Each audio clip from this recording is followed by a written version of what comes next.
Bhagavad Gita course किस किसने attend किया पूरा? सब प्रो ले रहे थे। ओके, कौन? इतने 2 ही लोग? सबने अटेंड किया ना? सबने किया? तो एग्जाम हुई कि नहीं? कोर्स के बाद एग्जाम होते हैं कि नहीं? चलो आज ले लेते हैं वाइवा एग्जाम। हाँ, रिटर्न एग्जाम आजकल नहीं होता है तो वाइवा लेते हैं।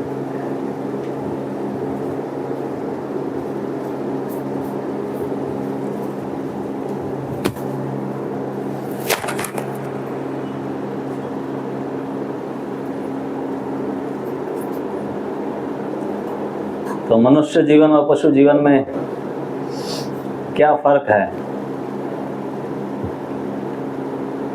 हाँ, पशु आहार की तरफ के अलावा और ज्यादा कुछ सोच नहीं। हाँ, मनुष्य उससे आगे नहीं। हाँ, उसके अलावा क्या फर्क है? नहीं, एक एक शब्द बोलो व्यवस्थित, जैसे एग्जाम में बोलते हैं उसी प्रकार से बोलो। हाँ, धर्म एक धर्मो ही तेषाम अधिको विशेषो धर्मेण हीन पशु भी समान। सोचना फर्क नहीं है। अगर मनुष्य का भी विचार करना 4 क्रियाओं तक ही सीमित है। हम कह सकते हैं कि मनुष्य विचार करता है, पर वो विचार करना से आप इंजीनियर बनते हैं, डॉक्टर बनते हैं, और उसका उद्देश्य भी अंत में ये 4 क्रिया ही है। तो ये विचार करना भी फर्क नहीं है जब तक वो धर्म का विचार नहीं करे है। ओके, तो दूसरा प्रश्न ये आता है कि धर्म क्या है? चलो निमेश आगे से चालू करते हैं। धर्म क्या है? हम कहते हैं धर्म के बारे में व्यक्ति को चिंतन करना चाहिए, तभी वो मनुष्य है, अन्यथा वो पशु है। तो कैसे पता चलेगा धर्म क्या है, या जो भी धर्म क्या है? धर्म आत्म साक्षात्कार। ओके, और पीछे रोटेशन में सवाल लेंगे, एक के बाद दूसरे, वही सवाल जब तक संतुष्ट नहीं होगे तब तक आगे लेते जाएंगे। धर्म क्या है? कोई आपको पूछे धर्म क्या है? ओके, अपने आप को जानना, भगवान को जानना, भगवान की वाणी धर्म है। आप बोले पीछे। हाँ, भगवान का अनुसरण करना, भगवान का अनुसरण करना, अनुकरण। ओके, तो धर्म शब्द का मूलभूत अर्थ क्या है? स्वभाव। धर्म, पानी का धर्म क्या है? भिगाना। अग्नि का धर्म क्या है? तो धर्म यानी कि स्वभाव। शरीर का धर्म और आत्मा का धर्म। शरीर का जो स्वभाव है उसको शरीर का धर्म कहते हैं, आत्मा को जो स्वभाव है उसको आत्मा का धर्म कहते हैं। हम ये कहते हैं ये मेरा धर्म नहीं है, हाँ, मेरा धर्म और तेरा धर्म। तो क्योंकि शरीर अलग अलग है सबके, हाँ, कोई ब्राह्मण क्षत्रिय वैश्य शूद्र, इसलिए सबके धर्म अलग अलग है, पर मूल एक ही धर्म है जिसको कहते हैं सनातन धर्म। क्यों सनातन धर्म को सनातन कहते हैं? माता जी लोग बताएंगे सनातन का मतलब क्या होता है? हाँ, बोले बोले, अच्छे बोल रहे हैं। सनातन हाँ, गुजराती में हूँ ले चाल छत्र, गुजराती हिंदी मराठी में नहीं आवड़ता, उत्तर आपी શકો। हाँ, આપણે કહીએ ને, આપણે એક તો હિન્દુ ધર્મ શબ્દ છે ને બીજો છે સનાતન ધર્મ। ભાઈ આપણે સનાતની છીએ, તો સનાતન નો અર્થ શું છે? આપણી કર્તવ્ય પ્રમાણે આપણે જે કર્મ એ કરીએ, हाँ, એને સનાતન ધર્મ। ओके, सरस। माताजी आप बताइए, आप बताइए सनातन। ओके, सनातन जो जिसका आदि अनादि है, आदि नहीं है, अनादि। आदि मतलब जिसकी शुरुआत है, अनादि जिसकी शुरुआत नहीं है, जो शाश्वत है। क्योंकि जीव शाश्वत है ना, आत्मा शाश्वत है। क्योंकि भगवान शाश्वत है तो भगवान के अंश भी शाश्वत है, और इसीलिए उस आत्मा का स्वभाव भी शाश्वत होगा, इसलिए उसका जो धर्म है वो भी शाश्वत है। इसलिए धर्म यानी कि सनातन। सनातन मतलब धर्म, और कोई धर्म नहीं है। हाँ, दुनिया में एक ही धर्म है, बाकी धर्म के नाम पर बहुत कुछ चलता है। हाँ? एक ही शुद्ध घी है पर अशुद्ध घी बहुत सारे अलग अलग नामों से बिकता है। ये डेयरी का घी, दूसरी डेयरी का, तीसरी डेयरी का। शुद्ध घी तो एक ही होता है, उसका कोई नाम देने की जरूरत नहीं है, पर अब लोग अलग अलग नाम देकर बेचते हैं। बराबर, अमूल का, सुमूल का, ये वो, एक भी शुद्ध नहीं होता है। तो ऐसे हिंदू धर्म, मुसलमान धर्म, क्रिश्चियन धर्म, सिख धर्म, जैन धर्म, बौद्ध धर्म, मूल धर्म सनातन धर्म है। बराबर। चलो, तो हमारे जीवन का लक्ष्य क्या होना चाहिए? मनुष्य जीवन का लक्ष्य क्या है? पहले दिन में ये आता है गीता कोर्स में, नहीं उनको बोलेंगे मनुष्य जीवन का लक्ष्य क्या है? भगवान की प्राप्ति करना। ठीक है, इन्होंने बोला आपके लिए नया प्रश्न ले आते हैं। ओके, जीवन की 4 मूलभूत समस्याएं क्या है जो भगवद गीता में बताई गई है? नहीं, उनको बोल दो। नहीं, ये प्रश्न नहीं है, उनको जवाब देने दो। और वो वैसे भी जो आप जवाब दे रहे वो है भी नहीं उसका उत्तर।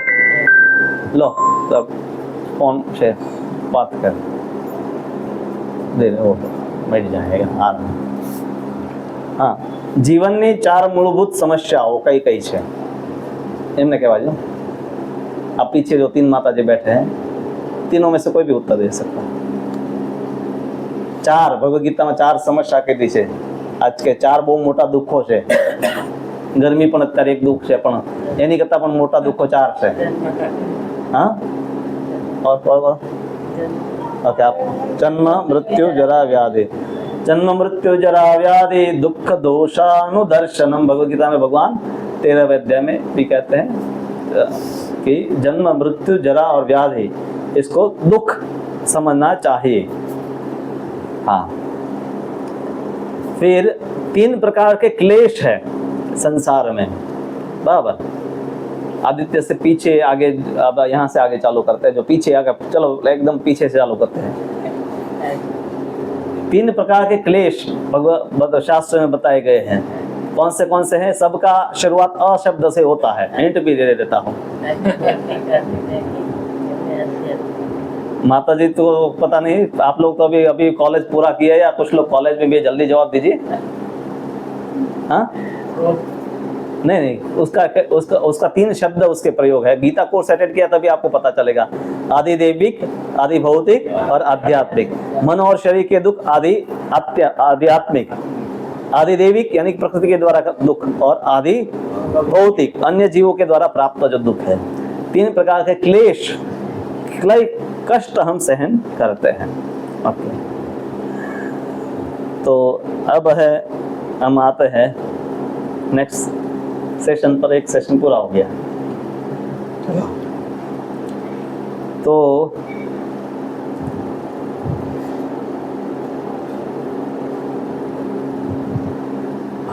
सभी बद्ध जीवों में 4 प्रकार की त्रुटि है, कमियां हैं, जिससे वो पूर्ण ज्ञान प्राप्त नहीं कर सकता। वो 4 प्रकार की त्रुटि कौन कौन से हैं? किस किस को वो प्रश्न का उत्तर पता है? माता जी को भी पता है। देखिए, और पीछे आप लोग, आप नहीं कोर्स में थे? ये तो बहुत कम लोग थे। और जो थे वो शायद, हाँ, आप नहीं आए हैं, पर मेरे ख्याल से जो थे वो तो बहुत सब एब्सेंट है लगता है। बहुत सारे एब्सेंट है। ओके, तो फिर ज़्यादा इसका रिलेवेंट नहीं होगा, तो एग्जाम हम लंबे नहीं करेंगे। हाँ, तो हम है दूसरे सत्र के ऊपर ही ज़्यादा चर्चा करते हैं। प्रश्न ये है कि हमें भगवद गीता क्यों पढ़नी चाहिए? क्योंकि इसका उत्तर आपको मिल जाएगा तो आप गीता पढ़ने लगेंगे। जब तक वो क्यों का उत्तर पता नहीं है तब तक हम नहीं पढ़ते हैं। इसीलिए बहुत सारे हिंदुओं के घर में भगवद गीता है, मंदिर में है, पर नहीं पढ़ते हैं। तो ये पहला तो उत्तर होना चाहिए कि भगवद गीता हमें क्यों पढ़नी चाहिए। चले, इसमें आप कोर्स में थे या नहीं थे, कोई भी प्रश्न का जवाब दे सकता है। तो नए लोग पहले प्रश्न का उत्तर दें। भगवद गीता पढ़नी चाहिए? पढ़नी चाहिए। क्यों पढ़नी चाहिए? आपको जानने के लिए ओके, जो लाइफ की जो मतलब हम जो देख रहे हैं उसको फील करने के लिए, और उसमें ऐसे जो जवाब है वो सब ओके, जीवन के प्रश्नों के उत्तर हमें प्राप्त होंगे। ओके, आप बताइए क्यों भगवद गीता पढ़नी चाहिए? सारे जो प्रॉब्लम्स है उसका सॉल्यूशन भगवद गीता ही। तो अभी टेम्परेचर ज़्यादा है, उसका सॉल्यूशन है भगवद गीता में? कि या कोविड था रोग, तो उसका सॉल्यूशन भगवद गीता में दिया गया है? अब हम किसी को बोलेंगे कि भगवद गीता में सब प्रश्नों के उत्तर हैं, तो आप है कॉलेज वाले सब है बच्चे को भगवद गीता लेकर चले गए एग्जाम में, फिर पता चला कि इसमें तो कोई प्रश्न आया ही नहीं है। हाँ, जस्ट कहने का अर्थ है कि उन प्रश्नों का समाधान, जीवन के सभी प्रश्नों के समाधान के लिए जो सिद्धांत है और प्रक्रिया है, उस समस्याओं का मूलभूत निराकरण, क्योंकि भगवद गीता हमें ये वो नहीं कहेगी कि फिजिक्स में प्रश्न का उत्तर क्या लिखना है, तो भगवद गीता हमें ये कहती है कि हमारा कर्तव्य हमें करना चाहिए। तो उस प्रकार से प्रश्नों के उत्तर, उसके उत्तर मिलेंगे। मतलब वो रास्ता हमें दिखाते हैं जिसके ऊपर हमें चलना है। हाँ, वो हमें टॉर्च लाइट देते हैं कि जिससे हम अंधेरे में भी कहाँ रास्ता है पता चल सके। तो आप में से कितने भगवद गीता अभी तक बिल्कुल नहीं पढ़े हैं? एक श्लोक भी अभी तक नहीं पढ़े हैं, और क्या आपने अभी तक शुरू नहीं किया है? बाकी आप लोग सब पढ़ रहे हैं, आप लोग पढ़े हैं, थोड़ी थोड़ी पढ़ी है भगवद गीता। हाँ, एक श्लोक तो सब नहीं पढ़ा होगा ना, कि नहीं? एक श्लोक तो वांचो जैसे सबने एक एक श्लोक तो पढ़ा ही होगा। ओके, पूरी भगवद गीता किन लोगों ने पढ़ लिया है पूरी एक बार? ओके, कुछ लोगों ने पूरा भगवद गीता भी पढ़ लिया है। तो भगवद गीता पढ़नी चाहिए, ये तो है। तो भगवद गीता के अलावा तो बहुत सारी किताबें हैं सनातन धर्म में। कितनी कितनी किताबें हैं? चलो बोले नाम क्या क्या नाम है? हमारे हिंदू धर्म में एक कुरान या एक बाइबल तो है नहीं, बहुत सारे ग्रंथ है। तो कौन से ग्रंथ हैं? एक है रामायण है, फिर महाभारत है, भागवत पुराण, 18 पुराण है, उपनिषद है, वेद है। हाँ, वेदों में भी फिर विभाजन है। हाँ, तो बहुत सारे ग्रंथ हैं, और सभी ग्रंथ किस भाषा में लिखे हैं? संस्कृत में, मूलभूत रूप से संस्कृत में है। हाँ, देव भाषा, देवों की भाषा, भगवान की भाषा। हाँ, बाकी सब भाषाएं उसके बाद आई, उसी में से आई। हाँ, संस्कृत है, सब भाषाओं की जननी है। हाँ, तो फिर तो हमें सब कुछ पढ़ना चाहिए, भगवद गीता ही क्यों पढ़े? हाँ, 18 पुराण भी है, वेद भी है, उपनिषद भी है, रामायण भी है, महाभारत भी है, गीता ही क्यों पढ़े? हाँ? हाँ, तो कैसे कह सकते कि वो गीता में सब शास्त्रों का निचोड़ है? भगवद गीता में बोला गया है? कहाँ पर बोला गया है? नहीं, ठीक है, मैं पूछा भी नहीं अध्याय आपको। कर्मकांड वो सब का भी सब मुझे ही आता है जो ओके, नहीं, भगवद गीता सब शास्त्रों का सार है, ऐसा भगवद गीता में कहाँ बोला गया? वो मैं मतलब कुछ आपको संदर्भ याद हो, या तो कहीं गुजरात हिंदी में भी बोलो तो भी चलेगा, श्लोक बोलने की जरूरत नहीं। कोई भी पूजा करो जो छिलने तो मने आवे नहीं, ये नहीं, भगवद गीता बताए शास्त्रों नो सार से। એવું તો પેલો એક શ્લોક સાંભળ્યો છે કે ગાયનું ગીત અર્જુન ને આનંદ દૂધ પીવડાવે. ओके, सर्वोपनिषदो गावो दुग्धा गोपाल नंदन पार्थ वत्स सुधीर भोक्ता दुग्धम गीतामृतम महत। तो बहुत सारे श्लोक है। तो भगवद गीता के अलावा भी सामान्य रूप से जो सनातन धर्म के शास्त्र है उनको कहा जाता है वेद। क्या कहा जाता है? वेद। वेद का अर्थ होता है, वित्त शब्द से आता है, संस्कृत में वित्त यानी कि जानना। तो ज्ञान का जो स्रोत है वो वेद है, बराबर। तो कई कई लोग कहते हैं कि वेद तो किसी ने लिखे ही होंगे, ऐसी कोई किताब तो है नहीं जो किसी ने लिखी ना हो। बराबर, ऐसी कोई किताब है बाजार में मिलती है कि जो किसी ने कोई लिखी ना हो? हाँ, ऐसी खाली डायरी आपको मिलती है कि जिसमें जो किसी ने लिखी ना हो, उसमें कुछ नहीं होता है। पर कहीं भी कुछ लिखा है या छापा गया है तो किसी ने टाइप किया होता है, लिखा होता है। तो कोई भी व्यक्ति लिखता है तो अपने विचार भी वो डालेगा, और 4 प्रकार के जो त्रुटि है, हम सब है, हमारी इंद्रिया मर्यादित है, हम सब कुछ देख नहीं सकते ना, हम भ्रमित हो जाते हैं, हम भूल भी करते हैं, धोखा भी देते हैं। हर व्यक्ति में 4 कमियां होती है। कोई ऐसा है कि जिसमें 4 कमियां ना हो? कम से कम एक कमी तो होगी ही। आप कहें कि मैं तो किसी को धोखा नहीं देता हूं, हाँ, तो बाकी 3 तो है ना कमी आपको। बाकी 3 आप धोखा नहीं देते मान लीजिए, या तो आप धोखा नहीं देते तो आपको लोग धोखा देते होंगे। क्योंकि भक्त लोग हैं, थोड़े निर्दोष होते हैं, तो लोग उनका धोखा देते हैं, हाँ, आपको ठग कर चले जाते हैं। हाँ, पर हम सबकी इंद्रिया मर्यादित है, हम सब कुछ देख नहीं सकते। तो फिर हम कैसे गीता में विश्वास कर ले? क्योंकि वो भी तो एक मनुष्य के द्वारा ही बोली गई किताब है, मनुष्य ने लिखी होगी, कहीं ना कभी तो मनुष्य ने लिखी होगी।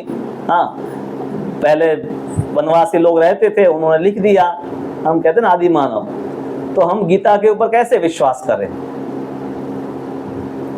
हमें कैसे पता चलेगा कि गीता भगवान ने बोली और मनुष्य के द्वारा नहीं लिखी गई है? हाँ, तो गुरु शिष्य परंपरा भी तो मनुष्य की है, बहुत सारे लोगों की परंपराएं हैं।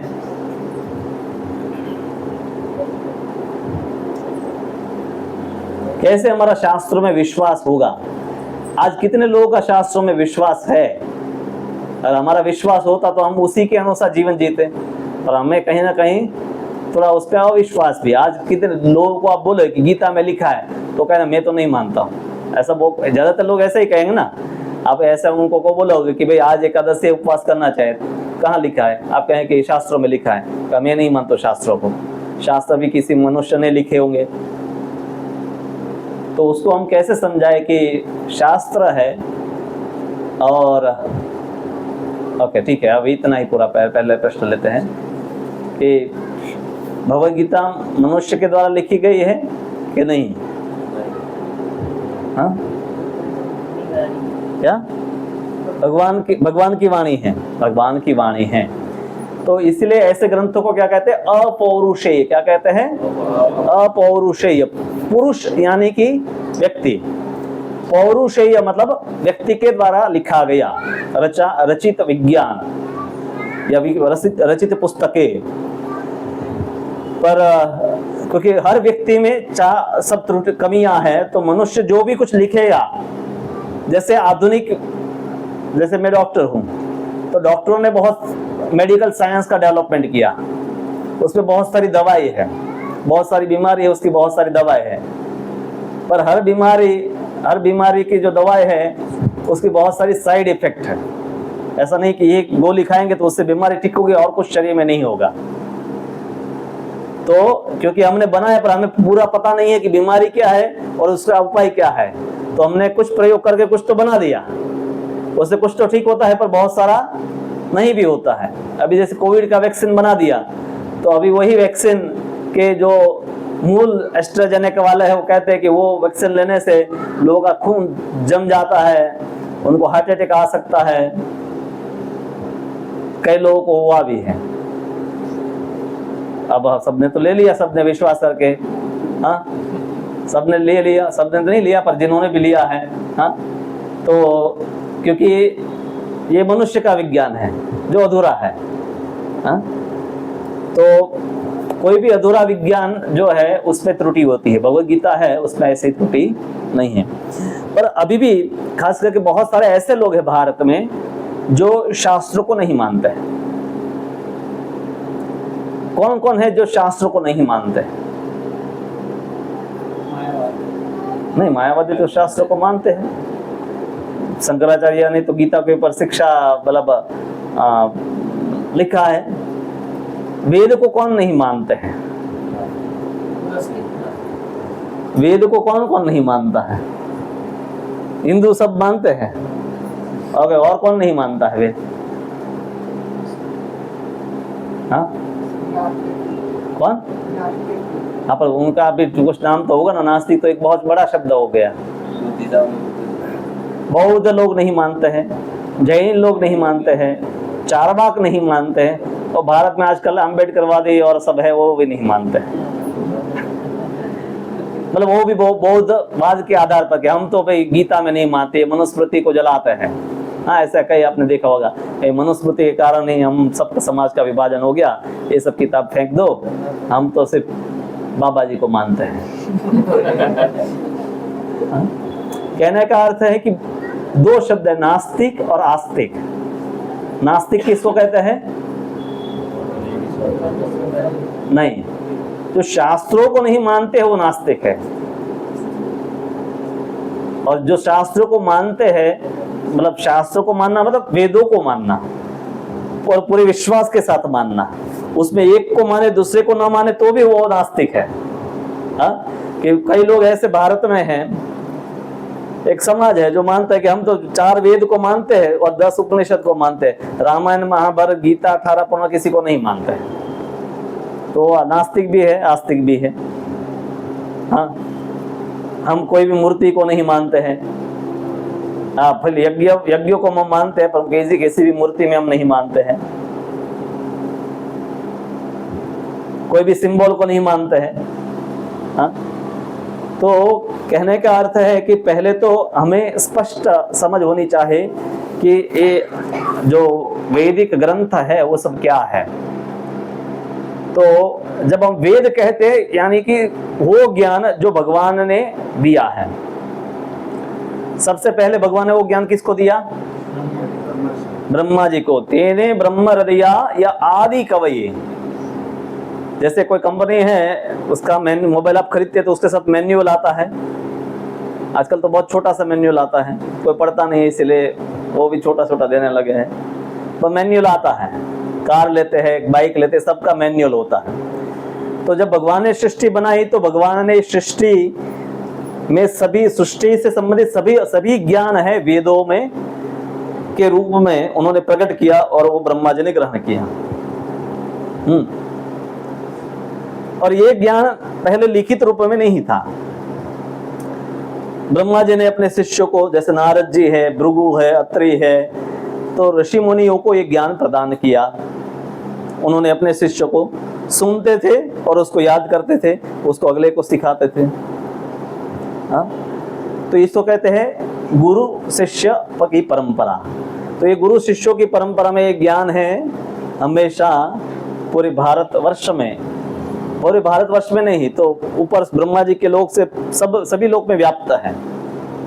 कलयुग में ही लोग है कि शास्त्रों को नहीं मानते हैं, अन्यथा पहले असुर भी मानते थे शास्त्रों को। तो वो भगवान को नहीं मानते थे पर शास्त्रों को मानते थे, क्योंकि यज्ञ भी करना है, तप भी करना है, तो उसका पद्धति कहाँ से मुंह को मिलता था? शास्त्रों से ही पता चलता ना कि कैसे यज्ञ करना है, शस्त्र प्राप्त करना है, शक्ति प्राप्त करना है, उसके उपाय भी शास्त्रों में दिए गए हैं। तो शास्त्रों में दोनों प्रकार का विज्ञान दिया गया है, एक भौतिक विज्ञान भी दिया गया है और आध्यात्मिक विज्ञान भी दिया गया है। भौतिक विज्ञान मतलब आयुर्वेद, फिर ज्योतिष, धनुर्वेद, स्थापत्य, ये सब भी हमारे काम के होते हैं। बिल्डिंग बनाने हैं तो पहले स्थापत्य होता था। पुराने मंदिर में आप जाएंगे तो आपको कितना भी मंदिर गर्मी है, अंदर नहीं गर्मी लगेगी, तो उसकी कला है, उसका विज्ञान। फिर बीमारियां होती है, उसका उपाय करना क्या है, तो उसके लिए आयुर्वेद है।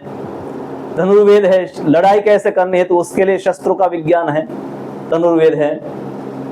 और गांधर्व वेद भी है, संगीत कला ये जो है उसका विज्ञान है, गांधर्व वेद है।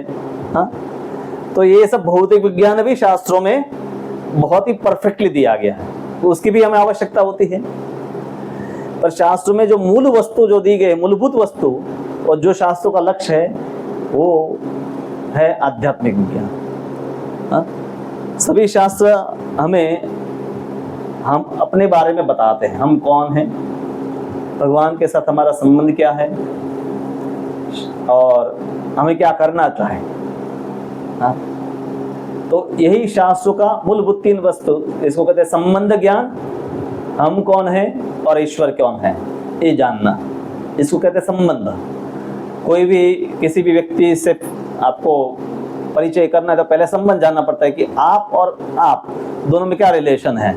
सास बहू का संबंध है, मित्र मित्र का है, पति पत्नी का है, रिलेशन क्या है। फिर उस संबंध के अनुसार क्रियाएं करनी होती है। भाई पति पत्नी का संबंध है, नौकर और मालिक का संबंध है, तो संबंध के अनुसार क्रियाएं की जाती है, उसको कहते हैं अभिधेय। और हर संबंध का एक कोई ना कोई लक्ष्य होता है, उसको कहते हैं प्रयोजन।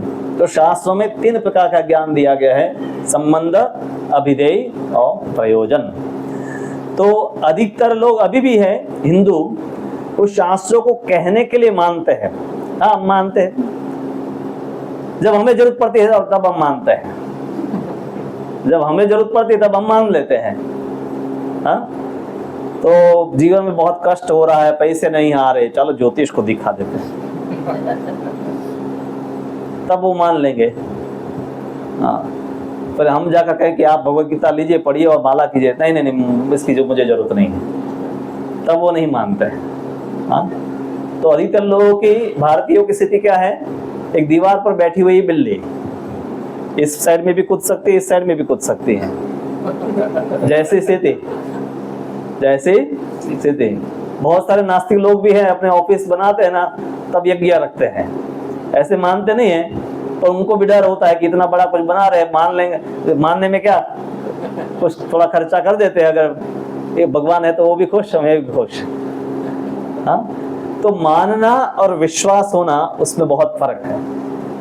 अधिकतर लोग, सभी हिंदू मानते हैं तो उनका विश्वास नहीं है, और विश्वास होता तो उसी को उसको हर रोज पढ़ते और उसी के दिखाए हुए रास्ते पर चलते, तो कोई करप्शन नहीं होता। क्योंकि फिर जब भगवद गीता को मानते तो कर्म का सिद्धांत भी आपको मानना पड़ेगा, कर्म के सिद्धांत को मानेंगे तो समझने पड़ेगा हर कर्म का फल भी होता है, तो आप रिश्वत भी लेंगे तो भी उसका फल भोगना पड़ेगा। तो पहले सरकारों को बहुत सारे सिस्टम बनाने की जरूरत नहीं होती थी, अभी सरकार बनने वापस जा रहे 9 तारीख को, सबको मंत्री बनना है। हाँ, सेवा के लिए नहीं, अपनी सेवा करवाने के लिए। हाँ, तो क्यों ऐसा है आज के समय में, इतनी सीबीआई है, ईडी है, इतने सारे सब वस्तु सिस्टम हमने किए तो भी करप्शन है, क्यों है? अधिकतर लोग है सामान्य से लेकर बड़े से बड़े व्यक्ति, उसको अवसर मिलता है तो चोरी करता है, छोटी या मोटी। अब कोई चोरी करता पैसे की, कोई है ना परीक्षा में चोरी करता है, तो अनेक प्रकार की चोरियां लोग कर रहे हैं। हाँ? विद्यार्थी को पता है, कुछ नहीं आता तो आजू बाजू 2-4 जगह पर देख ही लेते हैं।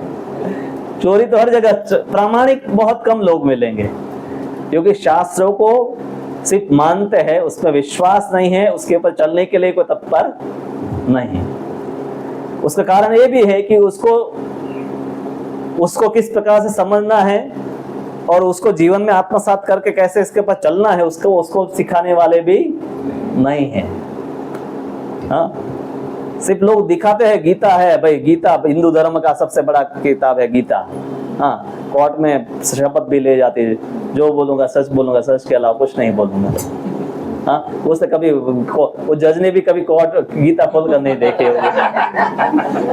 हाँ, उसको पता भी नहीं, अगर वो गीता की जगह पर और कोई किताब अंदर नोटबुक भी रख कर दे देंगे तो भी वो जब से लाल कपड़े में आई होगी बंद, तब से गांठ मार कर वही रखी होगी। हाँ, कहने का अर्थ है कि कोर्ट में जब कोई क्रिमिनल बनता है तब गीता के ऊपर शपथ ली जाती है, पर आप स्कूल में गीता नहीं पढ़ते हैं, कॉलेज में नहीं पढ़ाई जाती है, और फिर शपथ गीता के ऊपर लेकर, तो मतलब क्या है? शपथ तो उसी वस्तु की ली जाती है जिसको आपने जान लिया, जिसका महत्व पता है। अब जैसे आपके माँ का सौगंध लेकर आप नहीं बोलेंगे, तो आपको पता है कि अगर मैं लूंगा और मर जाएगी तो उसका महत्व पता है, पर आपको पता है गीता को कुछ नहीं होने वाला है। इसको कुछ नहीं होने वाला है, मैं झूठ बोलूंगा तो भी। तो कहने का अर्थ है कि गीता का नाम तो बहुत लेते हैं, और दूसरे ऐसे भी लोग हैं कि जो गीता पढ़ते हैं, पढ़ाते भी हैं, पर प्रभुपाद जैसे बताते वो अर्जुन की तरह गीता नहीं सुनते हैं, और धृतराष्ट्र की तरह गीता सुनते हैं।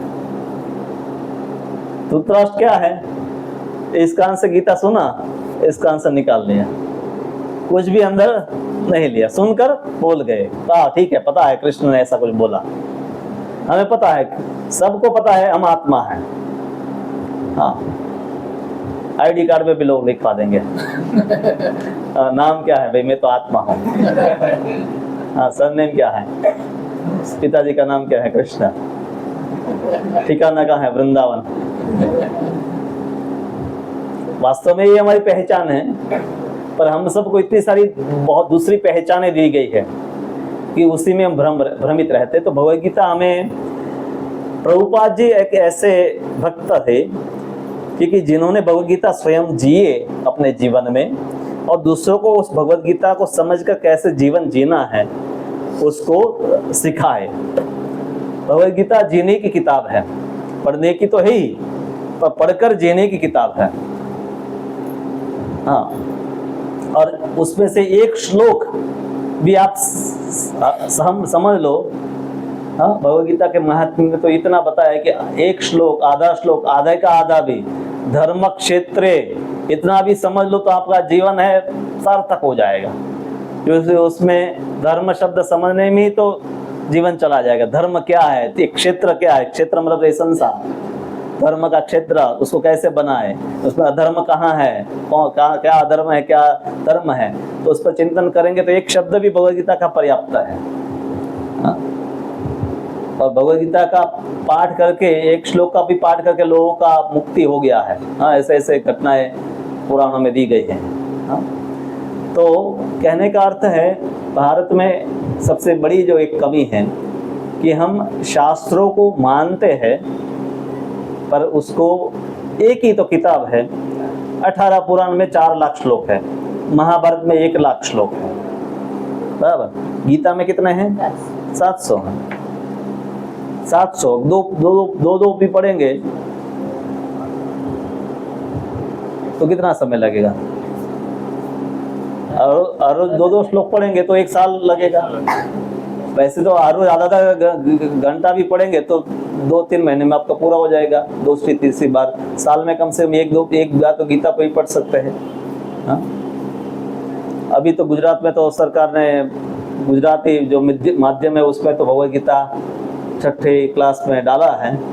अच्छी किताब बनाई है, काफ़ी सारे श्लोक है, कुछ कहानियाँ हैं, कुछ राष्ट्रवाद भी मिश्रित कर दिया है, क्योंकि जो बनाने वाले हैं वो भगवान के भक्त नहीं है, वो गीता के मर्म को नहीं जानते हैं। ऊपर से जानते हैं तो कम से कम शुरुआत की है उन्होंने कि भाई गीता महत्वपूर्ण है। तो गीता को जानना चाहे तो गीता के अनुसार जो जिए है, अर्जुन की तरह, गीता अर्जुन की तरह ही व्यक्ति होता है, वो समझ सकता है। जो भगवान का मित्र और सखा हो वो गीता को समझ सकता है।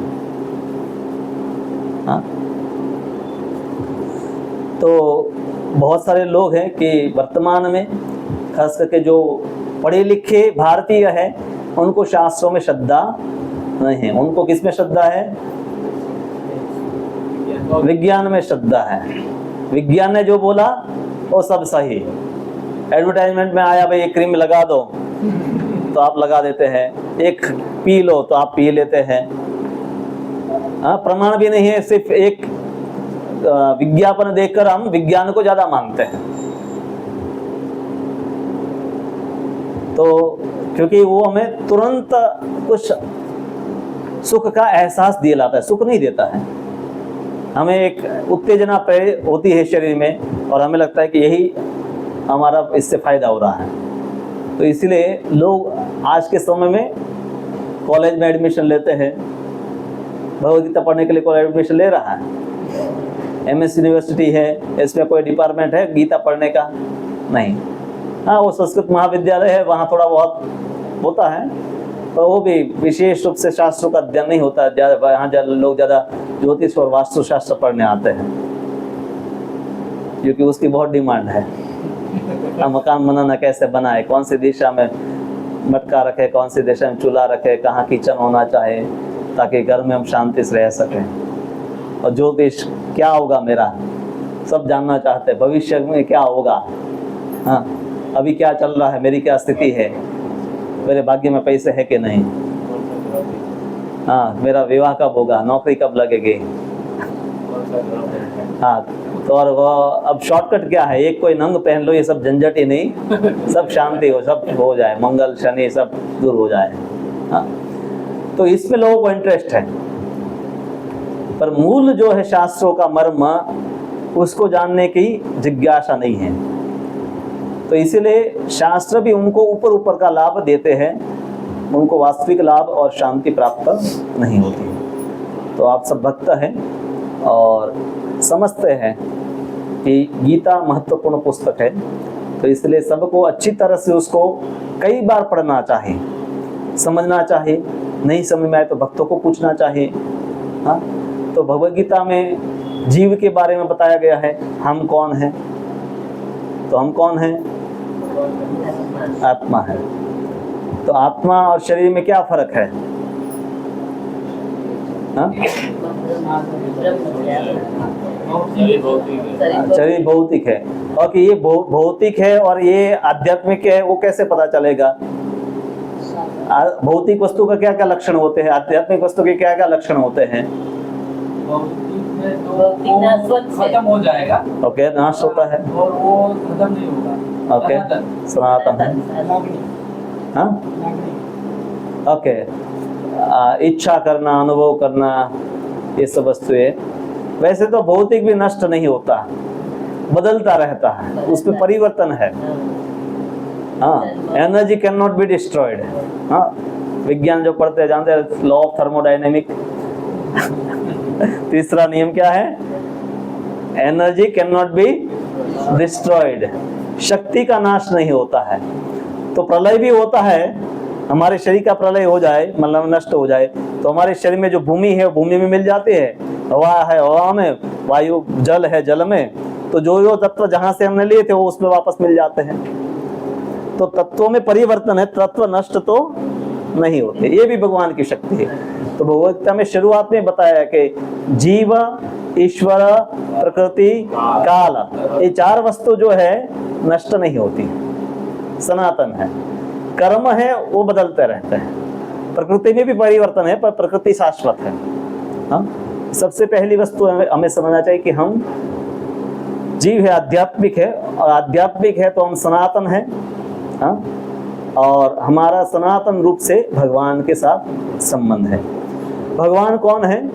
सबसे सरल व्याख्या जो वेदांत में बताई गई है, जन्मादस्य यतः, जिनसे सब वस्तुएं उत्पन्न होती है वो ईश्वर है। इस व्याख्या के साथ मुस्लिम क्रिश्चियन भी उसका विरोध नहीं करेंगे, क्योंकि सब ये मानेंगे कि ईश्वर वो है जिससे सब वस्तुएं प्रकट हुई है।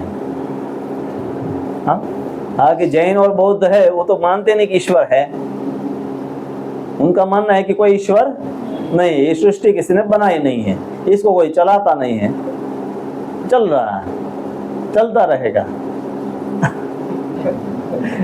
कोई है नहीं ऊपर इसका मालिक कि जो आपको सजा दे, आपके कर्म का हिसाब करे।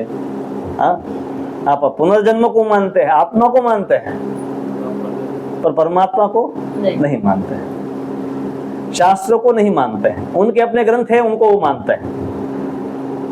हाँ उनके लिए बौद्ध या महावीर भी भगवान नहीं है, उनके मंदिर भी है पर उसमें उनको पता है कि वहां पर भगवान नहीं है।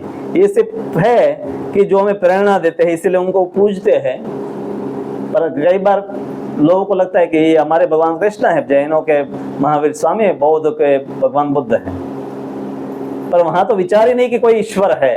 हम तो कहते हैं कृष्ण है जिनसे सृष्टि उत्पन्न होती है और प्रलय के बाद उसमें विलीन हो जाता है, पर उनका तो कहना है कोई है ही नहीं। हमारा पहला सेशन क्या होता है, डज गॉड एग्जिस्ट, क्या भगवान का अस्तित्व है? कि अलग अलग हम कारण देते कि हाँ ये कारणों के कारण ये फूल है, ये फूल है ना, सुगंध है इसमें, और प्लास्टिक का फूल यहाँ नहीं है, पर ये वो प्लास्टिक का भी है, उसको भी बनाने के लिए कोई होता है, तो इसको भी बनाने वाला कोई होना चाहिए। वो कहेंगे उसको बनाने वाला तो हमें दिखाई देता है, इसको बनाने वाला किसी ने देखा नहीं है इसलिए नहीं है। जो हम तर्क देते उसी तर्कों को कहते कि इसको बनाने वाला दिखाई देता है, इसकी फैक्ट्री है, वो कभी ना कभी तो दिखाई देगा आपको। पर सृष्टि इतनी बड़ी है तो कोई उसको बनाने वाला हमारे जैसा आदमी हो सकता है? नहीं हो सकता ना। वो तो उससे बड़ा होना चाहिए, और उससे बड़ा होता तो दिखाई देना चाहिए। और ये पृथ्वी के गोले से ही बड़ा होना चाहिए, पृथ्वी का गोला बनाने वाला तो मटका बनाने वाला तो मटके से बड़ा ही होना चाहिए, और अगर है तो वो दिखाई देना चाहिए। इसीलिए ईश्वर नहीं है। तो हम कहते डज गॉड एग्जिस्ट, तो अलग कारण है, ये कारण है। There is creator, there is a beauty, there is a organization, there is a laws, there is a energy, ABCD। तो हम बहुत सारे 6-8 कारण बताते हैं कि भगवान का अस्तित्व है, और वो कहते हैं कि भगवान का अस्तित्व नहीं है। इसलिए शास्त्र भी नहीं, वेद भी नहीं मानते हैं। तो वेद में जो भक्ति बताई उसको भी नहीं मानते हैं। चारवाक करके भी कुछ लोग हैं, वो कहते हैं, आज भी ऐसे लोग हैं, चारवाक तो नहीं रहे पर उनके मान्यता वाले सब लोग हैं कि भस्मीभूतस्य देहस्य कुतः पुनः आगमनम अभवेत्।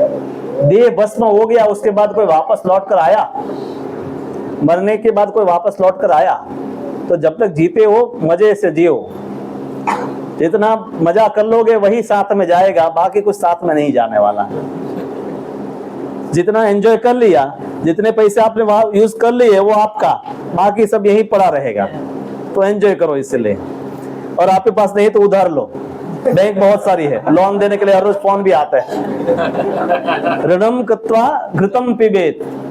तो पहले भी लोग लोन लेते थे सेठ से, और फिर लोन लेकर पहले लोग क्या घी के पकवान बना कर 50 लोग पिज्जा खाएंगे, पहले मतलब घी के सुखड़ी बना दिया, पेड़ा बना दिया, चले अलग अलग घी की वस्तुएं बनाकर लोग खाते थे। ऋणम कृत्वा घृतम पिबेत यावत जीवेत सुखम जीवेत। जब तक जीते हो मजे से जियो, उधार लेकर भी जियो। और इसलिए अमेरिका में सभी लोग लोन पर ही जी रहे, कार भी लोन पर, घर भी लोन पर, एजुकेशन भी लोन पर, सब कुछ, मैरिज भी लोन पर, वैकेशन भी लोन पर, सब कुछ, सबके EMI चल रहा है। उनको पता है कि अगर चले गए तो भी EMI तो कौन भरने वाला है, भरने वाला है नहीं, वो तो पीछे तो आएंगे नहीं लोन वाले। मर गए उसके बाद कब्रिस्तान में तो आने वाला नहीं है। तुम एंजॉय करो ना, पैसे इसके पास इतने सारे संसार में लोगों के पास पैसे की कमी है, तो ठीक है, वो सबके है, उठाओ और मजे करो। तो इसको कहते चारवाक विचारधारा। ये बहुत प्रचलित है वर्तमान में, यही विचारधारा प्रचलित है। और इसको आधार दिया विज्ञान ने भी कहा कि भाई जीवन तो अकस्मात से उत्पन्न हो गया, कोई ईश्वर नहीं था। पहले तो यहाँ सिर्फ गर्मी थी, जैसे यहाँ भी अभी गर्मी है। फिर गर्मी धीरे धीरे इकट्ठी होती गई, फिर पानी बना, पानी से फिर पृथ्वी बनी, और उस पृथ्वी पर भी पानी था, ऊपर से बिजली गिरती रहती थी, सूर्य की ताप थी। तो अनेक रसायन, ऑक्सीजन, हाइड्रोजन, कार्बन, नाइट्रोजन, ये सब इकट्ठे हुए। 4 लोग इकट्ठे हुए, उन्होंने कहा कि चलो हम कुछ बनाते हैं, और उन्होंने एक सेल बना दिया, अमीबा बन गया। तो अमीबा ने कहा कि मैं अकेला ही हूँ, कि एक से 2 वाला, फिर 2 हो गए। 2 कहें कि अब क्या टीम बनाते हैं, टीम 11 क्रिकेट आजकल लोग टीम बनाते हैं ना, तो 11 बन जाते हैं। तो ऐसे ऐसे एक से बहुकोशी, फिर पानी में रहने वाले जीव, पर जमीन पर रहने वाले, हवा में उड़ने वाले जीव, और फिर मनुष्य भी बन गए। तो इसमें ईश्वर कहीं आया नहीं, इसलिए कोई प्रकृति के कोई नियम नहीं है। कोई नियम, संसार पाप या पुण्य जैसी कोई वस्तु नहीं होती है। जैसे गुजरात में शराब पीना पाप है, महाराष्ट्र में पाप नहीं है। सरकार का नियम है ना, यहाँ पर आप पिएंगे तो पुलिस पकड़ सकती है, अगर आपने रिश्वत नहीं दी तो पकड़ेंगे। तो महाराष्ट्र में सब लोग पी सकते हैं, पुलिस भी पी सकती है और सब लोग पी सकते हैं। तो यहाँ के नियम को ही लोग पाप पुण्य समझते हैं, और आप स्मार्ट है तो वो भी आपके पास पैसे है, वो भी बीच में नहीं आएगा। तो लोगों को लगता है कि कोई पाप पुण्य जैसी वस्तु नहीं होती, पैसे ही सब कुछ है। तो पैसे कमाओ, सब जगह आपका चलेगा। तो ये भी विचारधारा काफ़ी प्रचलित है। तो अनेकों हिंदू हैं, वो भी भगवद गीता की शिक्षाओं को जीवन में समझने की जगह पर ऐसी भ्रांतियों से ही प्रेरित है, इसलिए ये सब भी नास्तिक है। तो नास्तिक देखा जाए तो फिर आपको 95% लोग भारत के भी आपको नास्तिक ही दिखाई देंगे, क्योंकि सिर्फ कह देना कि मैं गीता को मानता हूँ उससे आप आस्तिक नहीं हो जाएंगे। उस ज्ञान को मानना, उस ज्ञान को जीवन में लगाना, वो आस्तिकता है। और जो सिर्फ कहता है कहने के लिए कि मैं मानता हूँ पर उसके कर्म में ऐसा नहीं है, तो वो भी नास्तिक है। हाँ, ऐसा नहीं कि जो मतलब हो सकता है ऐसे व्यक्ति मंदिर भी जाता हो, थोड़ा बहुत ईश्वर को कभी डर से या समाज की प्रथा से मान भी लेता है, तो प्राय उसका जीवन का लक्ष्य यही है, भोग करना, तो वो भी नास्तिकता की ओर ही अग्रसर हो रहा है, उसी से प्रभावित है। हाँ? पूर्व काल में सभी लोग जानते थे जीवन का लक्ष्य है आत्म साक्षात्कार। गरीब व्यक्ति, धनवान व्यक्ति, राजा हो, हाँ, पांडव काज में पढ़ रहा था कि परीक्षित महाराज को पता चला विश्व के सम्राट थे, 7 दिन में मृत्यु होने वाली है, तो मीटिंग भी नहीं किया, कुछ भी नहीं किया, बस उससे पहले पांडवों का आता है कि अर्जुन जब समाचार लेकर आता है पांडवों के पास, अर्जुन जाता द्वारका महाभारत युद्ध के बाद, कई सालों के बाद, कई साल तो नहीं पर शायद 1 या 2 साल बीत गए थे, और वो द्वारका जाता है और समाचार लेकर आता है कि नहीं, ये काफी समय बीत गया होगा, क्योंकि पांडवों ने 36 साल राज्य किया, तो ये महाभारत युद्ध के ऑलमोस्ट 36 साल के बाद की घटना है। तो अर्जुन है वापस आता है और कहता है कि भगवान अपने धाम पे चले गए हैं। तो युधिष्ठिर महाराज किसको कुछ बोलते नहीं है, मौन व्रत धारण कर लेते हैं, अपने जो राजवी पोशाक को छोड़कर फटे टूटे कपड़े पहनकर घर से निकल जाते हैं। दूसरे भी भाई देखते हैं, वो भी पीछे पीछे सब छोड़कर निकल जाते हैं, कोई वेट नहीं करता है, क्योंकि उनको पता था कि भगवान गए मतलब कलयुग अभी छा गया है, यहाँ रहना कोई फायदेमंद नहीं है। हाँ? तो तुरंत वो ऐसी तैयारी थी, मतलब राजा भी ये जानते थे कि जीवन का लक्ष्य क्या था। हर व्यक्ति से वो भी भौतिक जीवन जीते थे, खेती करते थे या जो भी करते थे, पर जीवन का लक्ष्य सबको पता था कि आत्मा को जानना, भगवान को पाना ही जीवन का लक्ष्य है। और आज के समय में ये सबसे बड़ी कमी है। हाँ?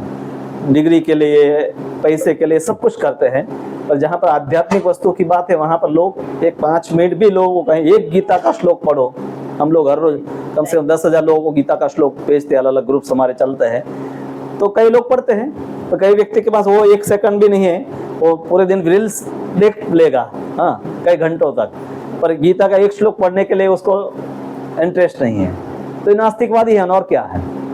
हाँ, तो इसलिए हम आप सब है सत्संग में आते हैं, और आप सबका सौभाग्य है कि इतने अच्छे भक्तों के समुदाय में आप जुड़े हुए हैं।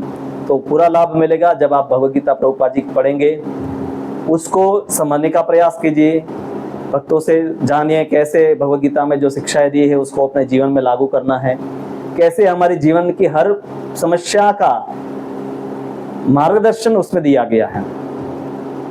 हर परिस्थिति में वो आपको कह सकता है भगवद गीता की इस स्थिति में तुम्हें क्या करना चाहिए।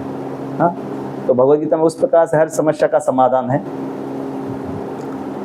तो यही संदेश है। आप लोग अभी गीता का प्राथमिक कोर्स हो गया है, जिन लोगों ने भी नहीं सुन पाए वो YouTube चैनल हमारी है पद्मनाभ कृष्ण प्रभु की, उसके ऊपर मेरा भी और प्रभु जी का तत्व प्रभु दोनों का गीता कोर्स रखा हुआ है, उसको वापस आप देख सकते हैं और फिर गीता भी पढ़िए, तो धीरे धीरे आपको और जानकारी मिलेगी। और ये ऐसा ज्ञान है कि समस्याएं तो है, उसका समाधान ना ही किसी के पास है। हमारे पास प्रभुपाद जी कहते हैं कि भारतीयों की क्या स्थिति है, सोने के ढेर पर बैठकर वो भीख मांग रहे हैं, कटोरा लेकर सोने के आसन पर बैठे हैं, पर उनको पता नहीं कि मेरे पास सोना इतना सारा है, मतलब ज्ञान का खजाना उनके पास है, पर वो समस्या का समाधान कहीं बाहर ढूंढ रहे हैं। तो हमारे पास इतना ज्ञान का बड़ा स्रोत है, उसका लाभ लेना है और अधिक लोगों को हमें इस ज्ञान को तक पहुंचाना है। जितना हम सीखेंगे, दूसरों को सिखाएंगे, उतना ज़्यादा हम भी सीख पाएंगे। तो ये दिव्य ज्ञान है भगवद गीता का, आप समझिए, सीखिए। और गीता में अंत में भगवान के साथ संबंध जोड़ने का सबसे सरल तरीका है तो कलयुग में अनेक जो पद्धतियां गीता में भी चर्चा की गई। गीता में सांख्य योग, बुद्धि योग, कर्म योग, ज्ञान योग, ध्यान योग, ये सब चर्चा करने के बाद भगवान भक्त्या माम अभिजानाति यावनिश्चास्मि तत्वतः मन्मनाभव मद्भक्तो मद्याजे माम नमस्कुरु। तो अनेकों बार भगवान कहते हैं कि अंत में सार तो है मेरे में मन लगाओ। और भगवान में मन लगाने का सबसे सरल तरीका गीता में भगवान कहते हैं सततम कीर्तयन्तो माम ये जना पर्युपासते तेषाम नित्याभियुक्तानाम योगक्षेम वहाम्यहम्। तो मेरे भक्त जो है सतत मेरा कीर्तन करते हैं। हरे कृष्णा कृष्ण कृष्ण हरे हरे, हरे राम राम राम हरे हरे। तो ये सतत कीर्तन कीजिए। हरे कृष्ण मंत्र माला आप सबके पास है, तो शुरुआत कीजिए। आज 4 माला, फिर 8 माला, ऐसे 16 माला तक आइए। रविवार को भी यहाँ सब भक्त इकट्ठे होते हैं, सब साथ में बैठकर माला करते हैं, तो उसका भी प्रैक्टिस कीजिए। क्योंकि भक्ति में सबसे आपको जल्दी आगे बढ़ना है। तो जैसे आप कॉलेज में या स्कूल में जिस स्टूडेंट से डल है, अगर थोड़ा पीछे पढ़ने में, तो जो स्टूडेंट है स्कॉलर है ना, एकदम अच्छी पढ़ाई में है, उनके साथ बैठकर पढ़ो तो बहुत सारा सीखने मिल जाता है। तो उसी प्रकार से यहाँ कई सालों से कई डिवोटीज है जो दीक्षा भी ली है, कई सालों से भक्ति करते हैं, उनके साथ बैठकर माला कीजिए, उनसे सीखिए, तो आपकी प्रगति बहुत तेज गति से हो जाएगी। कलयुग में ज़्यादा समय हमारे पास नहीं है, तो इसीलिए थोड़ा सा रफ्तार भी बढ़ानी है। हाँ, ऐसा नहीं कि स्लो स्लो स्लो। हाँ, तो थोड़ा सा इसीलिए हफ्ते में 1 दिन सत्संग है, मिनिमम है, 2 दिन करें तो और ज़्यादा अच्छा है। हाँ, हर रोज़ 3 मंगल आरती घर में, फिर हर रोज़ घर में करना है। 2 दिन आप यहाँ करके गए, फिर हर रोज़ उसको घर में करते रहिए। यहाँ सिखाया वही घर में करना है। और फिर अपना नौकरी धंधा, शरीर के लिए शरीर के धर्म का पालन करना है। हाँ, शरीर का धर्म है, कोई शास्त्र ये नहीं कहता शरीर का धर्म बंद कर दो। हाँ, पर शरीर का धर्म का प्रयोजन क्या है? वो है आत्मा के धर्म तक पहुंचने के लिए। अन्यथा शरीर को कितना भी तंदुरुस्त रखा, संवारा, सजाया, फिर भी वो शरीर नष्ट होने वाला है। हाँ, तो वो शरीर का सदुपयोग होगा जब उसको धर्म में लगाएंगे तो यही भगवद गीता की शिक्षा है। तो अभी आपके कोई प्रश्न है तो आप पूछ सकते हैं। हरे कृष्णा। हरे कृष्ण माता जी। आपके कोई प्रश्न है तो बताइए। अभी कौन कौन माला शुरू नहीं किए हैं? हरे कृष्ण मंत्र की माला कौन कौन? सब लोग करते हैं, आप अभी नए हैं तो नहीं किए हैं, आपको माला भी नहीं मिला होगा। बाकी सब करते हैं? नहीं करते हैं। नए नए लोग हैं, पहली बार प्रोग्राम वाले नहीं है, कर रहे हैं। बाकी सब करते हैं, मेरे ख्याल सब लोग कर रहे हैं। माता जी सब लोग माला करते हैं? आप सब करते हैं माला? ओके, अच्छा। माता जी सबसे ज़्यादा माला करते हैं दिन रात 24 घंटे। हाँ हाँ, बोले माता जी। हाँ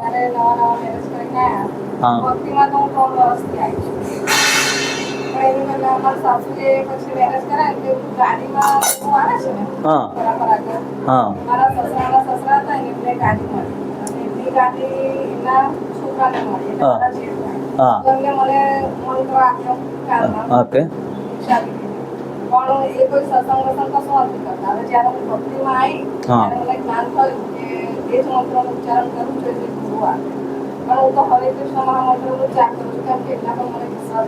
नहीं, ऑब्वियसली जैसे आप अबोध है और किसी ने मंत्र दिया तो उस दीक्षा का तरीका क्या है? जब आपको समझ में आ जाए। हाँ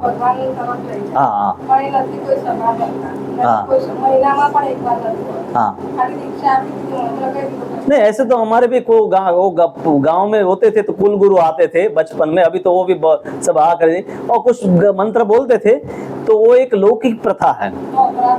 नहीं, कोई अपराध नहीं। तो लौकिक प्रथा से प्रहलाद के गुरु तो कौन थे? शुक्राचार्य के चंड और अमरकथ थे, पर उनके वास्तविक गुरु नारद जी हैं। तो लोग जैसे हमारे शिक्षक भी हमारे गुरु हैं, माता पिता भी गुरु हैं, पर आध्यात्मिक गुरु की जब हमें समझ में आए जब हम जिज्ञासा करें, जिनकी हम शरण ले, वो आध्यात्मिक गुरु है। अन्यथा हमारे जीवन में ऐसे कई गुरु होते हैं। माता पिता, माता सबसे पहली गुरु है, तो ऐसा थोड़ा है कि माता गुरु है तो हम किसी आध्यात्मिक गुरु की शरण में ही ना जाए। काफी सारी वस्तु बचपन में माता ही सिखाती है, पर उसके बाद है पिता कुछ वस्तु सिखाते हैं, उसके बाद गुरुजन। आजकल स्कूल में टीचर तो नहीं कुछ सिखाते, पहले स्कूल में भी टीचर कई वस्तुएं में सिखाते कि सत्य बोलना है, चोरी नहीं करना, ऐसे सामान्य कई नैतिक बातें सिखाते हैं। या कुछ लोग हमें कहते गीता पढ़ना है, तो कुछ कुछ वस्तु सिखाते। पर जब हमें समझ में आए, हम जिज्ञासा करें और उस जिज्ञासा के साथ हम गुरु की शरण ले, तो वास्तव में आध्यात्मिक गुरु हमारे हैं। हाँ,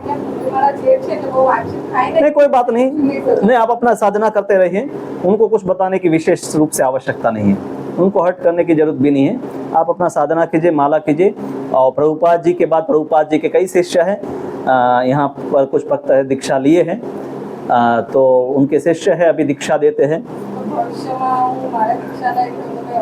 नहीं कुछ नहीं है, ऐसे बहुत सारे लोग हैं कि जो इस्कॉन में आने से पहले कई बार इवन जीवित गुरु से भी दीक्षा लेते थे, जो सत्संग भी करते थे, पर फिर उनको समझ में आया कि कई प्रकार के नियमों का वो स्वयं पालन नहीं करते हैं, या उनकी शास्त्र के बारे में समझ है वो अस्पष्ट है।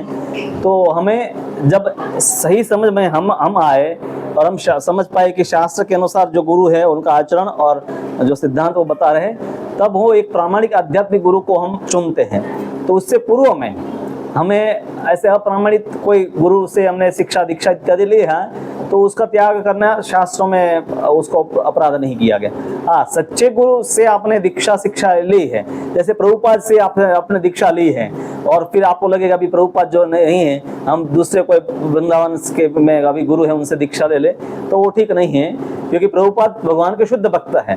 तो उनसे आपने दीक्षा प्राप्त कर ली है, तो आपने फिर आप अन्य का आश्रय लेने की आवश्यकता नहीं है, फिर उन्हीं की शिक्षाओं को जीवन भर पालन करना है। जैसे आप एक डॉक्टर के पास गए कि जिसके पास ठीक डिग्री भी नहीं थी, उसको ठीक से आता भी नहीं था, और वो ठीक से आपको देखता भी नहीं था, आप ठीक है कोई नहीं था तो उससे दिखवा रहे थे, पर आपको सच्चा अच्छा डॉक्टर मिल जाता है तो फिर उसको छोड़ देना है। तो इस्कॉन में दीक्षा के लिए प्राथमिक नियम यही है, 16 माला हरे कृष्ण मंत्र का जप करना है, 4 नियम यानी कि प्याज लहसुन चाय कॉफी इत्यादि जो नियम है वो पालन करना है, आपको भगवद गीता पढ़ना है, कुछ किताब प्राथमिक जो है पढ़नी है। इतना 1 साल करने के बाद है इस्कॉन डिसाइपल कोर्स होता है, जो हम जनरली मैं भी साल में 1-2 बार लेता हूँ, जिसमें गुरु क्या है, दीक्षा क्या है इस्कॉन में है, ये सब विषयों के ऊपर 12 घंटे का कोर्स होता है, वो करना होता है। उसके बाद गुरु का चयन हम करते हैं। जैसे प्रभुपाद जी के अभी भी कई शिष्य है, सब जगह प्रभुपाद अकेले थे जब वो दीक्षा देते थे, अब इसको पूरे विश्व में फैला है, 1000 से भी ज़्यादा केंद्र हैं, तो एक गुरु भी सब जगह जा नहीं सकते हैं। तो प्रभुपाद जी के अनेक शिष्य और उनके भी शिष्य कुछ तो सब जगह परिभ्रमण करते हैं, और जहाँ जहाँ जैसे बड़ौदा में कुछ सन्यासी आते हैं, गुरु आते हैं, तो जिनसे हम सुन सकते हैं, उनको सुनकर हमें समझ में आना चाहिए कि ये प्रभुपाद ने शिक्षा दी उसके अनुसार ही बताते हैं, उनका आचरण इत्यादि, उनकी सेवा करके, उनके शिष्यों का संग करके हमें समझ में आता है कि ये प्रामाणिक गुरु हैं। उनके प्रवचन जैसे आप यहाँ सुन रहे हैं, ऐसे प्रत्यक्ष प्रवचन भी सुन सकते हैं, फिर आजकल वीडियो ऑडियो प्रवचन भी आते हैं, वो भी सुन सकते हैं। और फिर उनके जो शिष्य हैं उनके साथ मिलकर हम जीवन भर, क्योंकि गुरु सन्यासी या होंगे या कोई भी गुरु हमेशा आपके साथ, जैसे आप तो गृहिणी है तो आपके साथ तो नहीं रहने वाले हैं, पर उनके जो अन्य शिष्य हैं उनके साथ तो आप सत्संग, तो भक्तों के संग में हम सेवा करते हैं, तो उससे हमारा उनके साथ संबंध बना रहता है गुरु के साथ, और उस प्रकार से गुरु से का साथ संबंध है तो हमारा कृष्ण के साथ भी संबंध जुड़ा रहता है। तो ये तरीका है। और कोई प्रश्न किसी को?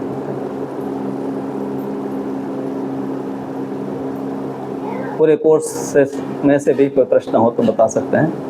हमने तो फर्स्ट सेशन थोड़ा लिया, सेकंड सेशन के ऊपर थोड़ा सा भाग किया, बाकी कई विषय तो थे, पर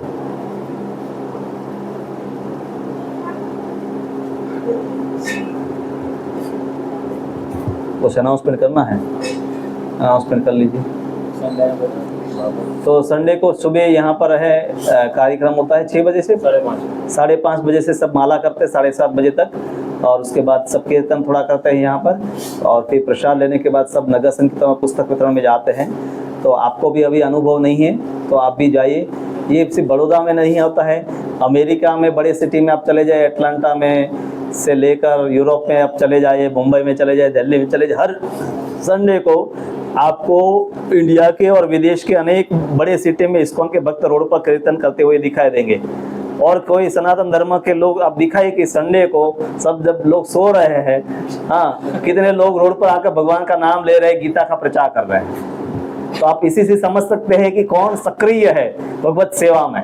इसी से समझ सकते हैं कि हमें क्या संग करना चाहिए, किससे हम सीख सकते हैं। तो आप भी स्वयं इस सेवा में जुड़कर बहुत अनुभव आपको होंगे, साक्षात्कार भी होंगे। जीवन के बहुत सारे साक्षात्कार पुस्तक वितरण और नगर संकीर्तन से होते हैं। तो आप लोग भी उस सेवा में जुड़िए। यहाँ प्रसाद वगैरह होता है, तो यहाँ पर भी अनेक सेवाएं होती हैं। जो भक्त नए हैं वो भी इस पर जुड़ सकते हैं। प्रोग्राम के संबंधित कई ये प्रोग्राम पूरा जैसे कांग्रेगेशन अलग अलग भक्त आते हैं आपसे, ऐसे सभी गृहस्थ वो सब मिलकर ही चलाते हैं। इसका जो भी खर्चा हो इत्यादि सब भक्त ही करते हैं। तो आप भी कंट्रीब्यूशन देना चाहते हैं तो भद्र कृष्ण प्रभु है, पद्मनाभन कृष्ण प्रभु है, उसको अपनी सेवा दे सकते हैं। तो ये भक्तों के द्वारा ही प्रोग्राम चला जाता है, भक्तों के लिए यही प्रोग्राम है। तो उसका आप पूरा लाभ लीजिए। हरे कृष्ण। इसे प्रसाद लीजिए।